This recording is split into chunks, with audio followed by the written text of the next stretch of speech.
Tezroq makiyajimni qildirib ketsamida ulgurardim-a?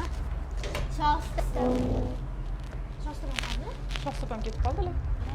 Nima ketib qoladilar? Men yozdirilgandim-ku, kech qolyapman.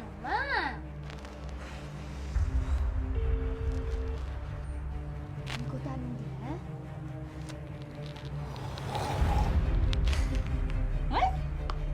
Nima yolg'on gapirasiz? Ketib qoldingiz deydilar. Men qachon ketib qolganman? Birga menga yozdirilgan. Men bilasan, kamerachi chaqirganman, studiya gaplashganman, qo'yini gaplashganman. Nima meni xabarim yo'q. O'yinchiga yozdirmagan sabab. Ha bilasan, men nizzashda $300 ga tushaman. Masalan, men ko'rshaman 10-da dedim, studiya gaplashganman dedim. Yo'q-e. Yaxshi ish qilmadinglar. Gaplashganmi deylar o'zi? Yo'q, men eslab qolgan bo'lardim. Bo'lmasa, Nasriyam bo'lmagan taqdirda ham 10-da kelasan eslab qolaman.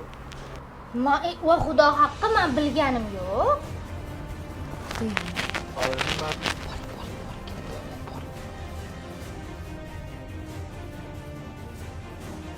Men shu yerdaman, hozir ishkal bo'lyapti. Ishkal bo'lyapti. Mana yuradi. 1 2 3.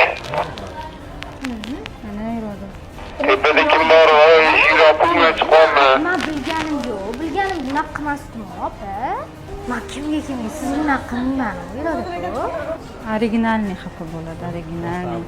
Короче, bo'pti endi nima qilamiz endi? Boshqa iloji yo'q.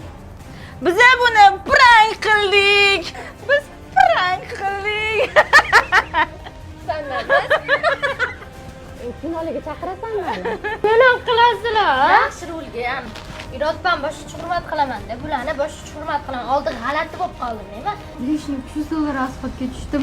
Ko'zlari yoshlanib ketyapti-da, qaltiroq. Bir kun bir yaxshi inson qalbingizga asta kirib, aslida haqiqiy baxt qanday bo'lishini ko'rsatadi. Inshaalloh.